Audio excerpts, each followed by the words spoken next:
नमस्कार दोस्तों। आज 16 फरवरी 2021।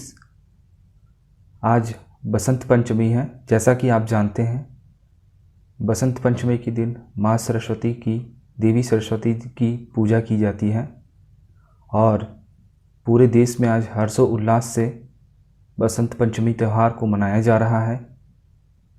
और जैसा कि आप जानते हैं कि विद्यार्थी जीवन में हम लोग भी शायद इसी तरीके से खूब उत्साह के साथ अपने स्कूल, कॉलेज, जहाँ भी शिक्षा के केंद्र से हम जुड़े हुए थे उस वक्त जाया करते थे।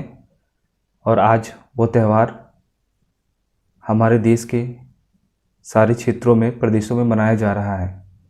और मैं अपनी चैनल की ओर से, सुनिए मगर ध्यान से, कि सभी दर्शकों को सरस्वती पूजा की हार्दिक हार्दिक शुभकामनाएं देता हूं और आशा करता हूं कि माँ सरस्वती आप पर, हम पर, सभी पर अपनी कृपा बनाए रखेंगे।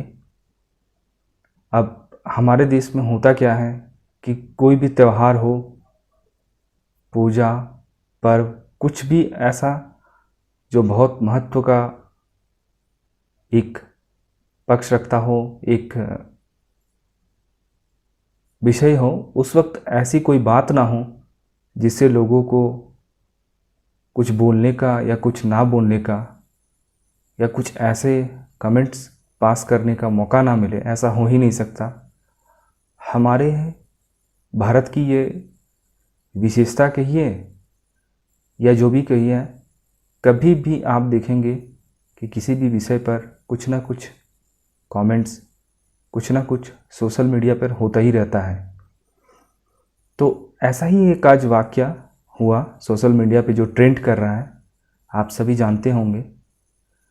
एक प्रोफेसर हैं, प्रोफेसर कहिए या पत्रकार कहिए, जो पहले फॉर्मर आप इंडिया टुडे में किसी हिंदी मैगज़ीन में काम करते थे, द प्रिंट जो है उससे भी जुड़े हुए हैं।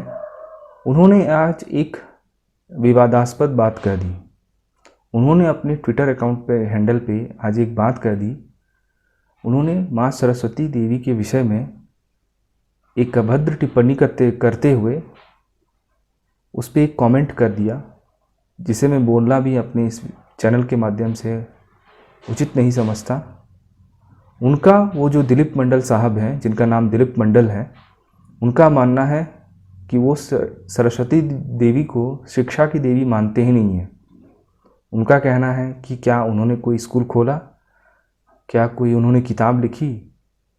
और इस पर एक किताब का जिक्र, जो कि महाराष्ट्र पब्लिकेशन यानी गवर्नमेंट ऑफ महाराष्ट्र की एक पब्लिकेशन है, जिसके विषय में, जिसमें कुछ विषय को उन्होंने इंगित करते हुए कुछ कहा। अब मेरा ये कहना है कि हर वक्त किसी भी धर्म विशेष को या किसी भी धर्म के बारे में जब आप कोई बात दिखे,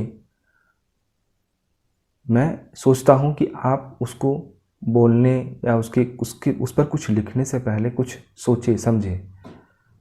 ऐसा ना हो कि आपके द्वारा लिखी गई बातें किसी को चोटिल पहुँचाए, किसी के भावनाओं को ठेस पहुँचाए। मैं ये सभी धर्म, सभी संप्रदाय, सभी लोगों को, भारत के देशवासियों को कहना चाहूँगा कि कभी भी किसी की भी धार्मिक भावनाओं को आहत ना करें।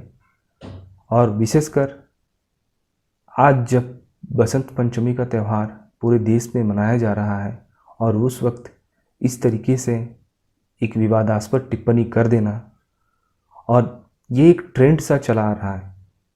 आप देखेंगे कि हर वक्त कहीं ना कहीं, किसी न किसी प्लेटफॉर्म पे, चाहे सोशल मीडिया हो, चाहे OTT प्लेटफॉर्म हो, एक धर्म विशेष को टारगेट किया जाता ही रहा है या उस पर कुछ टिप्पणियां कर दी जाती हैं जो अनुचित है। ऐसा किसी को भी नहीं करना चाहिए, किसी भी धर्म विशेष पर नहीं करना चाहिए। मैं यहाँ पर किसी भी एक पक्ष के विषय में नहीं बोल रहा हूँ। मैं सारे धर्म और सभी संप्रदाय, सभी लोगों के विषय में बोल रहा हूँ आप लोगों को इस चीज़ों को ध्यान में रखना चाहिए। सांप्रदायिक सौहार्द को बनाए रखना चाहिए। इतिहास में क्या हुआ उसको लेकर अगर आप चलते रहेंगे तो उससे किसी का भला नहीं होने वाला। कोशिश करें कि सभी साथ मिलकर देश की प्रगति के लिए काम करें और इस तरीके की टिक्का टिप्पणियाँ ना करने का कोशिश करें। इस पर लोगों ने भी बहुत सारा उन पर कमेंट किया है। ट्विटर जैसे सोशल मीडिया चैनल पर तो लोग ट्रेंड कर रहे हैं कि उन्हें जेल भेजा जाए, उनके खिलाफ कोई कार्रवाई की जाए। मगर फिर भी मैं ये कहना चाहूँगा, सभी से आग्रह करूँगा कि इस तरीके की टिप्पणियाँ करने से पहले सोचें आप क्या लिख रहे हैं, क्यों लिख रहे हैं। आपको जानना चाहिए, पहले आप इतिहास जानिए, पहले आप उस धर्म विशेष को करें। ऐसा ना हो कि आप तो प्रोफेसर हैं, मगर ऐसा ना हो कि आप कुछ अधूरी जानकारी लेके आ गए और कुछ बोल दिया बस, और उससे देश में एक बवाल सा खड़ा कर दें। तो कृपा करें इसके लिए सावधानी बरतें और ऐसी बातों को परहेज करें करने से, जिससे किसी भी धर्म विशेष की भावनाओं को आहत ना पहुंचे। इसी के साथ ही मैं दोबारा से आप सभी को बसंत पंचमी की शुभकामनाओं के साथ इस वीडियो को समाप्त करता हूं।